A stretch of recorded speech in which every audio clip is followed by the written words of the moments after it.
A Day in My Life as a Work From Home Mom Solo Parent Edition. Good day everyone! Here's another glimpse of my day wrapped in a 3-minute vlog. Back to reality na naman ako at naganda ng agahan ni Jeff. Nakaabang na rin si Cookie dito at kinukulit pa ang kuya Jeff niya para bang nanghihingi ng pagkain. After kumain ni Jeff ay hinatid ko na rin siya sa school. Hindi ko siya sinasabayang kumain sa umaga kasi hindi talaga ako sanay mag-breakfast. Kapag kumakain siya, siya naman ang paghanda ko ng lunchbox niya. Sinama ko na rin si Cookie at gusto talaga niya na nasa harap siyang nakasakay. Noon silang dalawa ni Jeff dyan, pero ngayong napakalaki na niya at aba-ching-ching na ang Cookie namin, sa likod na lang siya. Maya-maya nung makauwi ako ay natulog ako nung matapos na ang trabaho ko. Pagising ko, naghanda na rin ako ng brunch ko and decided to make a tuna cucumber salad. Buti na lang hindi pa nasira ang pipino kasi ilang araw din akong umalis. I just sliced it thinly together with the onions and added a generous amount of mayo, then a little soy sauce and pepper, tapos mixed it. I-shake mo ng maigi yung tipong magigising ka sa katotohanan at realize mo ang mga desisyon mo sa buhay na dapat mong i-correct.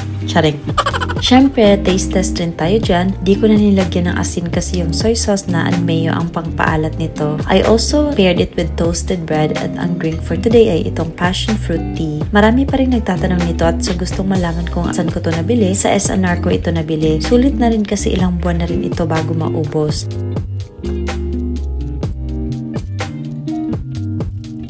I just enjoyed my brunch dito pero lumapit sa akin si Cookie and reminded me na hindi pala ako nag-iisa sa bahay. Sa panahon na feel ko ang down ko na at ang stress level ko ay nagsusoar to the highest level, Cookie was with me to help keep my sanity. Kaya para sa akin, she helped me more than I helped her. I just took a rest buong maghapon and I'm not so in the mood to do something today. Nag-order lang ako ng food kasi tinamad ako magluto. Nung pumunta ako sa itaas, nakita ko ang mga nakatambak kong mga semi-dirty clothes. Yung tipong malinis pa siya para laban at madumi na siya para suotin ulit. Ay, ewan ko ba? Kaya naisipan kong i-arrange na lang ito dito hanggang sa nahulog ako sa isang malalim na pag-iisip at maraming realization. So, ang pagtutupi ko sa konting damit dyan ay naging buong cabinet na. Pero huminto muna ako at kumain ng dumating ang order naming food. Jeff just had 2 pieces of chicken at itong paborito ko talaga na salad sa SNR at chicken bacon roll ang in-order ko. We enjoyed our dinner at bumalik na ako para ipagpatuloy ang sinimulan kong task. Hindi kasi ako mapakali kapag hindi ko natapos ang bagay na sinimulan ko tapos may bakante naman akong oras. May mga decision ako sa buhay na hindi ako proud, but it doesn't mean na I regretted it because I was once happy when I made the decision and when I was living the moment.